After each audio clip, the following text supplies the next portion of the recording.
जगह मुंबई का Dadar railway station. यहाँ पर कुछ दिन पहले एक लाल सूटकेस में लाश मिली थी। आरपीएफ जब चेक करती है तो पता चलता है उसमें ठूस कर लाश भरा गया था। दरअसल होता यूं है कि वहाँ से जो सूटकेस लेकर जा रहा था शख्स, वो सूटकेस जहाँ जहाँ से जा रहा था वहाँ जो ब्लड सैंपल है वो गिरते जा रहे थे, यानी खून की बूंदें जो थी वो गिर रही थी। इसी पर शक होता है, जिसके बाद उस सूटकेस को खोला जाता है तो पता चलता है कि उसमें एक लाश है। अब दादर एरिया जो है, दादर रेलवे स्टेशन की बात करें तो वो चाहे हार्बर रूट हो, चाहे सेंट्रल रूट हो, चाहे वेस्टर्न रूट हो, चाहे हर जगह से आने वाली ट्रेनें दादर होकर वहाँ से जाकर चेंज करना पड़ता है, जिसके बाद मुंबई के अदर इलाके को दादर कनेक्ट करता है। मतलब कहने का मतलब ये है कि बहुत भीड़ भाड़ इलाके वाला स्टेशन है, लेकिन फिर भी इसके बावजूद जो आरोपी होते हैं वो इतनी हिम्मत करते हैं कि एक डेड बॉडी को लेकर जाकर दादर स्टेशन पर दूसरे ट्रेन में रखने के लिए निकल पड़ते हैं। लेकिन आरपीएफ की मुस्तैदी ऐसी होती है कि वो उन्हें पकड़ लेती है, जिससे मामले का खुलासा होता है। नमस्कार, आप देख रहे क्राइम तक, मैं हूं अश्विनी सिंह।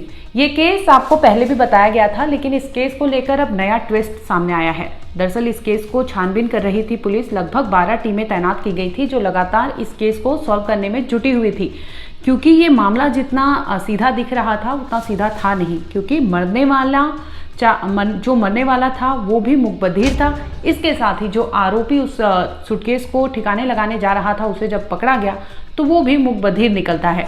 इसके बाद जांच जैसे जैसे आगे बढ़ती है तो इसमें ये वो नाम जुड़ते हैं जो पहले से ही दिव्यांग है, यानी मुकबधीर पहले से हैं। तो ऐसे में पुलिस के लिए ये बहुत बड़ा सवाल था कि कैसे वो सॉल्व करे, कैसे वो बातचीत करे, क्योंकि अमूमन पुलिस जो जांच कर रही थी उसमें उन्हें कोई भी हेल्प नहीं मिल पा रहा था, क्योंकि ये लोग साइन लैंग्वेज समझते हैं, जिसकी वजह से पुलिस भी केस की छानबीन करने में काफ़ी मशक्कत हो रही थी। इसी बीच पुलिस के हाथ कुछ ऐसे सबूत लगते हैं जो इस केस को सुलझाने में एक स्टेप पुलिस को आगे कर देते हैं। दरअसल आपको बता दें कि जो लाश थी वो अरशद शेख की बताई जा रही है। 35 साल उम्र थी, लेकिन उसको जो ठिकाने लगाने गया था वो जय नाम का शख्स था। जब पुलिस उससे पूछताछ करती है तो सामने आता है कि जय का एक और फ्रेंड है जो इस मर्डर करने में उसने भी साथ दिया था।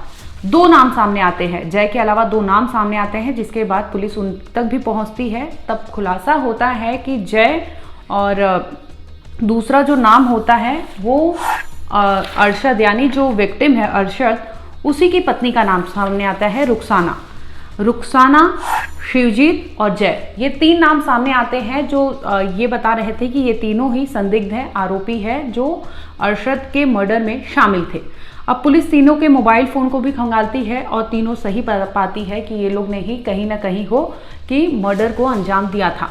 जब पुलिस कॉल रिकॉर्ड खंगालने लगती है तो पुलिस को एक नंबर ट्रेस करती है। दरअसल उनमें पता चलता है कि इनके कनेक्शन देश ही नहीं बल्कि विदेशों में भी था, यानी कुछ ऐसे देशों के नाम सामने आ रहे हैं जिनसे ये लोग बातचीत किया करते थे। दरअसल ये नाम है पाकिस्तान, बांग्लादेश और बेल्जियम कंट्री। ये 3 कंट्री से कुछ लोग थे जो बाकायदा व्हाट्सएप ग्रुप में इन तीनों आरोपी और अरशद के साथ उस व्हाट्सएप ग्रुप में ये सभी शामिल थे। होता यूं है कि ये लोग जब 4 तारीख की बात है, 4 अगस्त की, जब ये लोग जाते हैं अरशद को वहाँ पे सभी पार्टी करते हैं और पार्टी करने के बाद नशे में हो जाते हैं, जिसके बाद हथौड़े से पीट कर उसकी हत्या कर दी जाती है और उसके बाद लाश को ठिकाने लगाने के लिए जय निकल पड़ता है। अब पुलिस जब जांच करती है तो इसमें खुलासा होता है कि जो ये लोग हैं, मर्डर के टाइम ये लोग लाइव किसी से कॉल पे कनेक्टेड थे, यानी जो फ़ोन था वो इंटरनेशनल कॉल था और ये व्हाट्सएप ग्रुप के ज़रिए इनसे कनेक्टेड थे और वहाँ से कोई इन्हें डायरेक्ट कर रहा था कि क्या कैसे करें, और ये यहाँ पर वैसे ही मर्डर को अंजाम दे रहे थे। यानी ये कठपुतली बने थे और वहाँ से कोई डोर था जो चाबी चलाए रहा था और यहाँ पे ये इस वारदात को अंजाम दे रहे थे। इसके साथ ही पुलिस जब जांच करती है तो ये भी सामने आता है कि जय जो है वो अरशद की पत्नी से उसका कोई कनेक्शन था, यानी उनका अफेयर की बात सामने आई है, जिसके बाद हो सकता है कि ये रोड़ा बन रहा हो, जिसकी वजह से रुखसाना और जय और तीसरा नाम जो होता है उनके दोस्त मिलकर ये एक मर्डर का प्लान करते हैं, जिसमें अरशद को मौत के घाट उतार देते हैं। हैरानी करने वाली बात यहाँ ये है कि जिस तरह से लाइव फ़ोन पर कोई था वहाँ पे डायरेक्ट कर रहा था कि किस तरह से तुम्हें करना है, क्योंकि ये लोग मूक बधिर थे, यानी बोलने और सुनने में सक्षम नहीं थे। हो सकता है उन्होंने वहाँ पे एक्सप्रेशन दिया हो, जेस्चर दिया हो, जिसकी मदद से यहाँ पे ये दादर में इस तरह से वारदात को अंजाम दे रहे थे। और इतना ही नहीं, इसके बाद की जब पुलिस उनसे पूछताछ करती है कि आखिर तुम रेलवे स्टेशन कैसे पहुँचे थे दादर, तो बताते हैं कि बाकायदा वो टैक्सी लेकर पहुँचे थे और टैक्सी लेने के बाद वो दादर स्टेशन पहुँचते हैं, जहाँ पे वो सूटकेस लेके जाते हैं प्लेटफॉर्म नंबर 11 पर, जिसमें खुलासा हो जाता है। जब पुलिस उनसे पूछती है तो ये भी बताते हैं कि वो सावंतवाड़ी जाने के लिए एक्सप्रेस ट्रेन यानी तुतारी एक्सप्रेस में डालकर उस लाश को वो नदी में फेंकने वाले थे।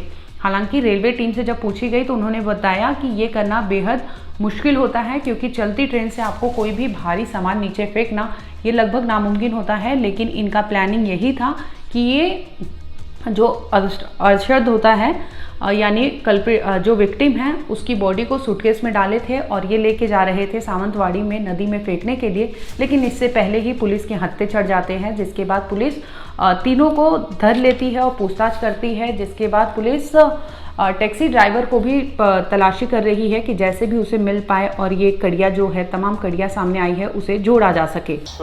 अगस्त को Dadar railway station platform number 11 पे रेलवे प्रोटेक्शन फोर्स के एक कांस्टेबल्स पेट्रोलिंग कर रहे थे।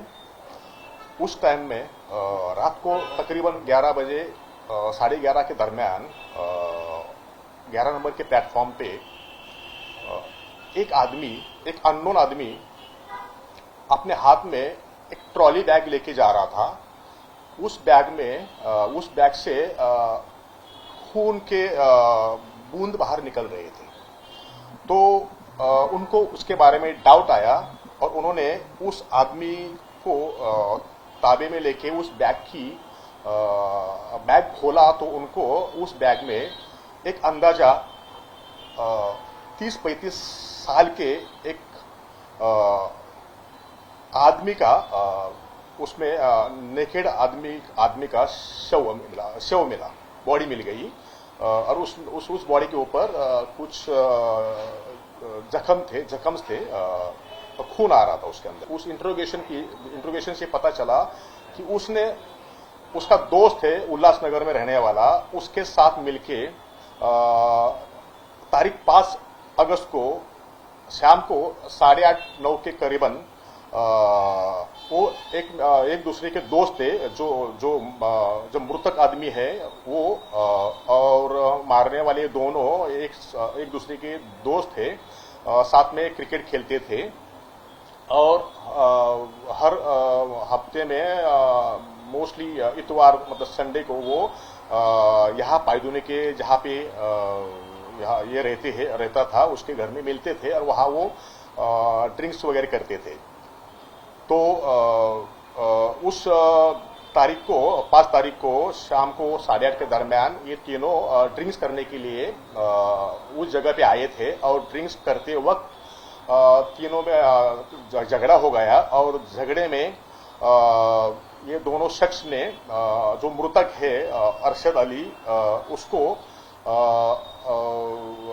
कोई शार्प हथौड़ा जैसा वेपन से उसको मारा, असॉल्ट किया, उस वजह से उसकी मौत हो गई। ये मर्डर केस अपने आप में अनोखा केस है, क्योंकि चाहे वो विक्टिम की बात करें चाहे कल्प्रिट की बात करें, दोनों भी मुकबधिर थे। ना बोलने में सक्षम थे, ना सुनने में सक्षम थे। वहीं जो विक्टिम बना है वो भी ना बोलने में सक्षम था ना सुनने में। बावजूद इसके ये बाकायदा मर्डर प्लान किया जाता है, व्हाट्सएप कॉल किया जाता है, जिसके बाद लाइव कॉल के दौरान ये मर्डर को अंजाम दिया जाता है। और इस केस को सुलझाने में कांस्टेबल राजेश जो है उनके बेटे की भी मदद ली गई थी, क्योंकि उनका बेटा भी कुछ दिव्यांग था जिसने ये केस को सॉल्व करने में काफ़ी मदद की। फिलहाल पुलिस इस केस को लगातार खंगाल रही है और कई कड़ियाँ आगे भी जोड़ने की कोशिश कर रही है। वहीं बता दें कि टैक्सी ड्राइवर को भी पुलिस अभी तलाश ही रही है, क्योंकि वो अभी पुलिस के हत्थे नहीं चढ़ा। लेकिन इस जो मुंबई के दादर में हुए मर्डर केस का खुलासा हुआ है उसमें अब तक में यही सामने आया है कि ये जो आरोपी थे ये बाकायदा फ़ोन पर लाइव थे, जिसमें इन्होंने इस वारदात को अंजाम दिया। फिलहाल इस केस में इतना ही। जो भी अपडेट होगा हम आप तक जरूर लाएंगे। देखते रहिए क्राइम तक।